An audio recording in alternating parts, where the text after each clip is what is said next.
Esse é mais um vídeo da nossa série de análise aprofundada de algumas evidências que surgiram no Congresso Europeu de Cardiologia.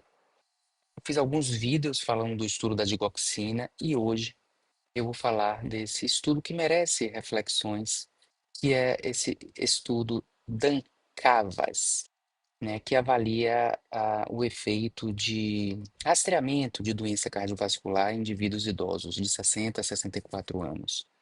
É também um ensaio clínico e esse estudo se encaixa muito na minha proposta, que eu mencionei no vídeo inicial dessa série, de que a medicina não é feita de um museu de novidades ou uma quantidade de novidades que surgem assim mudam o nosso pensamento, como se fosse uma medicina baseada em regras surgidas de evidências. As evidências, algumas delas são provas de conceito que ajudam um pouco o nosso processo de decisão. E essas evidências, elas têm que ser analisadas profundamente em relação não só à sua validade, mas em relação ao seu significado. No caso aqui desse estudo, esse da Dan Cavas, ele é um estudo que eu não vou comentar tanto sobre risco de viés e etc. Eu quero falar sobre o significado desse estudo, desse ensaio clínico, do ponto de vista de inferência causal, do ponto de vista de prova de conceito. Ensaio clínico é o tipo de desenho ah, simbólico no que diz respeito à inferência causal. E a gente tem que entender que a função desses estudos é estabelecer causalidade entre exposição, pelo menos cientificamente, né? Entre exposição e desfecho. Exposição, nesse caso aqui, uma conduta médica. Portanto, a pergunta é se fazer rastreamento causa benefício. Portanto, é um estudo de causalidade, como todo ensaio clínico, o próprio conceito de intervenção científica, de intervenção em um trabalho científico, ele é um conceito que define estudo de causalidade. Bem, a questão é que, além da veracidade, a gente tem que se perguntar se o que está sendo observado pode ser traduzido em causalidade. Se uma medida de associação que pode ser inclusive verdadeira, se ela pode ser interpretada como causal. E uma das critérios, uma das premissas de inferência causal é um conceito chamado consistência da exposição. A consistência da exposição é um conceito de que a exposição que está sendo avaliada, ela não tem diferentes versões que podem ter diferentes efeitos no desfecho. Senão, é difícil você traduzir uma associação para causalidade. E esse é um estudo perfeito para exemplificar isso.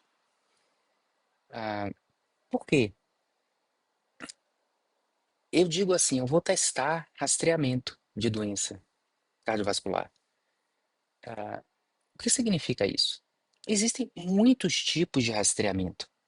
No caso específico desse estudo, eles fizeram 7 tipos de avaliações, nisso que eles chamaram de comprehensive screening, como se estivesse querendo dizer assim, um screening amplo, né?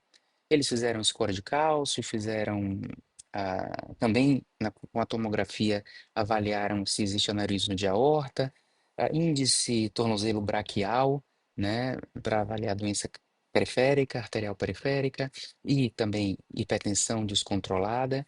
Fizeram a Holter, né, para avaliar se existe fibrilação atrial e também exame de colesterol e glicose. Então observe que esse é um rastreamento. Mas um rastreamento de um estudo que eu fizer pode ser com menos coisas, ou com mais coisas, ou com o mesmo número de coisas, porém coisas diferentes. Portanto, é difícil dizer que um estudo testou rastreamento, um estudo desse testou rastreamento. E, na verdade, essa premissa de inferência causal mostra que o que tem que ser feito é o teste individual de cada tipo de rastreamento. Ou seja, avalie aqui nesse estudo se rastrear hipertensão arterial reduz desfecho. Se rastrear colesterol reduz desfecho. Em outro estudo. Um terceiro estudo, avalie se tomografia para score de cálcio e aneurisma de aorta reduz desfecho. Aí a gente pode fazer inferência causal. A gente pode tirar um conceito de um ensaio clínico. Mas quando existe uma mistura de muitas coisas, que podem ter inclusive efeitos diferentes em um desfecho, que é um desfecho composto, porque mortalidade é um desfecho composto de várias causas de morte, não tem como a gente inferir uma mensagem de causalidade disso aí.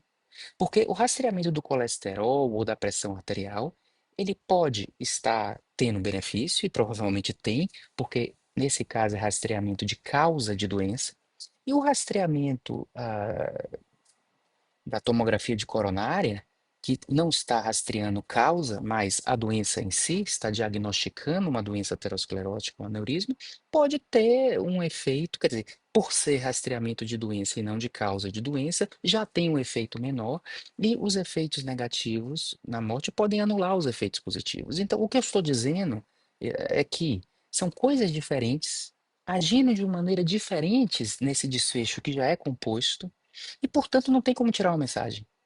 A única mensagem que pode ser tirada é, em média, o que é que acontece com uma população que faz essas sete coisas diferentes?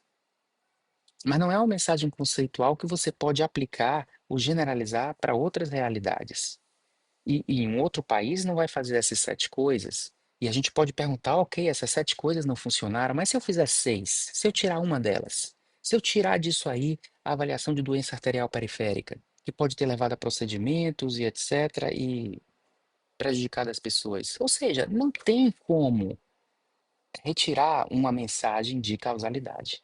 Portanto, é um estudo feito, inclusive o segundo estudo, porque esse já é o Dan Cavas 2. Eu vou comentar sobre isso. A segunda insistência em um estudo que, se as pessoas, e essa é a proposta que eu trago para vocês, pensam que esses estudos que falam de tratamento são estudos de inferência causal, dá para ver pela primeira premissa de inferência causal, que é a consistência da exposição, que você não está fazendo inferência causal e, portanto, o estudo não tem significado. E aconteceu realmente isso tanto com um como com dois, um esforço grande de fazer com muitas pessoas, etc., sem tirar o significado. Então, o que eu proponho é que nós, usuários da evidência, pensemos não só na veracidade, como no significado da coisa, tá? Uma outra questão é essa questão de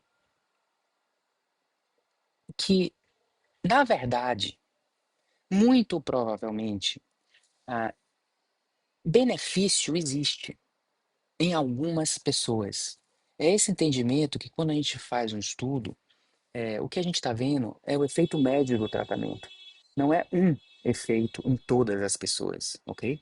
Isso é um entendimento importante também de diferença causal, que preveniria a realização desse estudo ou considerar que ele é uma novidade que está sendo publicada, né?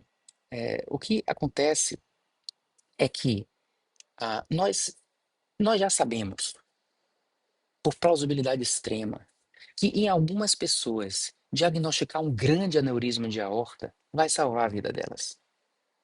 Esse conceito já existe, porque a aorta pode romper e, se você operar e o paciente não morrer na cirurgia, você preveniu isso, ok?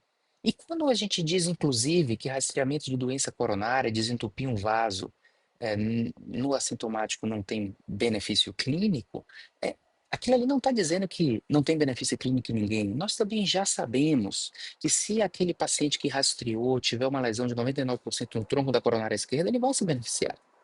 Portanto, a questão não é se existe ou não benefício, é se os malefícios compensam o benefício para que esse efeito médio do tratamento seja positivo.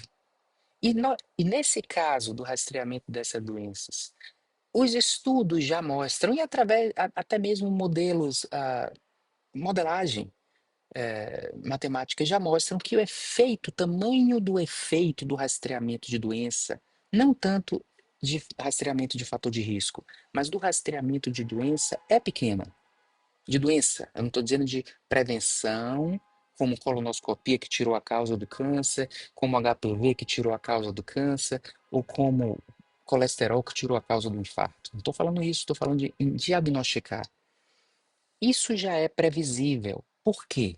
é um diagnóstico, é o benefício de um ato, que em algumas pessoas vai fazer o diagnóstico, mas o diagnóstico por si não é benéfico. Ele tem que gerar uma cascata de ações que em algumas pessoas vai, digamos, salvar a vida das pessoas. Então, o NNT de um rastreamento de diagnóstico de doença é imenso, ok? Porque não é como o tratamento, que eu vou tratar um monte de pessoa para uma se beneficiar. Na verdade, eu vou fazer um teste em um monte de pessoa para uma ter a doença, e de todas essas que têm a doença, eu vou ter como tratar uma, e de todas essas, soma dessas umas que foram tratados, aí é um NNT de tratamento. Então é muito mais distal.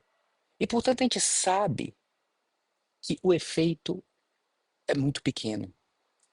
Portanto, a decisão se eu vou rastrear ou não uma doença é principalmente se eu estou rastreando causas ou se não tem custo, muito custo naquilo ali, ok? Não, não é uma procura de descobrir se salva algumas vidas, porque salva.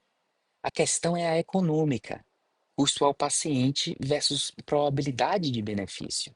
E a gente sabe que sair tentando diagnosticar coisas em todo mundo causa um preço alto para a pessoa também. Portanto, ao saber que esse benefício é muito distal, é o NNT do NNT do NNT e é alguma coisa pequena, e ao saber o preço do overdiagnose, já fica claro, baseado num pensamento clínico econômico, que essas coisas não vão valer a pena. Então você está tentando insistir na demonstração de alguma coisa, de alguma significância estatística, que nós já sabemos que clinicamente, do ponto de vista de decisão, não vale a pena. Dessas certas coisas feitas aí. Embora tenham componentes, como eu estou dizendo, como colesterol, hipertensão, que vale muito a pena, tá? Então, rastreamento de diagnóstico, a decisão de fazer ou não está no preço que o paciente paga por esse diagnóstico e não do benefício, e não na demonstração de benefício, porque a gente sabe que benefício existe em alguns, mas é alguma coisa pequena. Então precisa que o preço seja muito baixo para valer a pena. É nesse tipo de pensamento que vem antes do estudo, que às vezes diz se o estudo é necessário ou não, e que caso o estudo tenha sido feito, ajuda a gente a interpretar o significado ou o não significado do estudo. Então eu coloco aqui dois pontos importantes, um relacionado à inferência causal, e para você fazer inferência causal com um ensaio clínico, um estudo observacional, você precisa de consistência da exposição. O que é exatamente mais fácil fazer no ensaio clínico, porque você define a exposição. Mas quando você cai no erro de definir uma coisa com tantos componentes, você desfaz a consistência. Segundo, o entendimento e a pergunta. Eu já sei disso aqui. Clinicamente, a gente já sabe que efeito pequeno existe, vai salvar umas poucas vidas, mas a gente já sabe qual é o preço que as pessoas pagam por esse overdiagnoses, e é como se a pergunta estivesse respondida no nível de conhecimento médico que a gente tem hoje. Então, nem sempre testar empiricamente faz a gente ver uma coisa que a gente já sabe. A gente pode ver outra coisa. E, por fim, uma coisa um pouco caricatural que aconteceu aqui com esse estudo é a decisão de ter feito o Dancavas 2, baseado no Dancavas 1, que mostrou isso que a gente já sabe, um efeito muito pequeno, né? Aliás, não conseguiu mostrar significância estatística, valor de P de 0,06, esse uso categórico de significância estatística, valor de P de 0,06, e aí foram ali nos indivíduos mais idosos e conseguiram uma significância estatística, como se 0,06, 0,04 fosse uma coisa diferente. Veja, aí então fizeram outro estudo, achando que 0,06 distinguiu não efeito na população total, e um valor de P um pouco menor do que 0,05 mostrou quem teria efeito. No entanto, os resultados são iguais. Não é porque passa de um 0,05 que uma verdade é verdadeira e acima de 0,05 aquilo é falso. A imprecisão da estimativa de um efeito pequeno é igual nos dois. Então é um erro de interpretação categórica de significância estatística. Então o que é que os indivíduos fizeram? Imprecisão nos dois, pequeno efeito nos dois. por acaso ou não, passou do 0,05 no idoso. Então, vamos fazer um estudo de novo nos indivíduos de 60 a 64 anos? E fizeram de novo, baseado nessa premissa, que o resultado do estudo foi diferente naquele subgrupo, quando na verdade foi igual. Isso mostra fortemente uma utilidade da gente entender que esse valor de ponto, esse ponto de corte de significância estatística, ele é arbitrário. E o que a gente deve fazer é olhar o tamanho da estimativa e a precisão do tamanho da estimativa. E o estudo anterior já sugeria que existia um efeito muito pequeno e com uma certa imprecisão, para a gente até mesmo ficar seguro de que o efeito médio era um efeito protetor. Mas era sugestão, mas com muita imprecisão, e em ambos os grupos. Portanto, não havia sentido de derivar para mais uma tentativa. Mesmo esse subgrupo, o efeito era muito pequeno também. E impreciso para dizer que era exatamente aquele. Por que você vai achar que no idoso a operação de aneurisma de aorta vai matar menos e vai ser mais benéfica? É mais ou menos a mesma coisa. Não existe assim uma tão diferença de certas coisas se você faz um ponto de corte em idade. Então ali a gente já sabia. Portanto, são essas três coisas que eu repetirei aqui, de conceitos: consistência da exposição, a um entendimento de que um efeito pequeno é um efeito pequeno de rastreamento de diagnóstico de doença, que é alguns componentes dessa exposição, e uma interpretação correta do que é imprecisão estatística, principalmente de tamanho de efeito pequeno. Porque quanto menor o tamanho de efeito, maior a precisão que você precisa para você dizer que aquela coisa pequena, para você caracterizar aquela coisa que é muito pequena. Como se uma coisa pequena a gente precisasse de uma lente maior, ok? Então, ah, esse vídeo, inclusive, vai para o nosso curso de Medicina Baseada em Evidência e lá eu vou colocar um roteiro desses aprendizados que pode ser desse estudo, porque vai ficar mais organizado. Mas são essas três coisas aí que ficam de mensagens. Obrigado pela atenção e sempre lembrando que evidência científica não significa novidade. Evidência científica significa alguma coisa que a gente está observando e é necessário inferir cuidadosamente a partir do que está sendo observado. Obrigado pela atenção.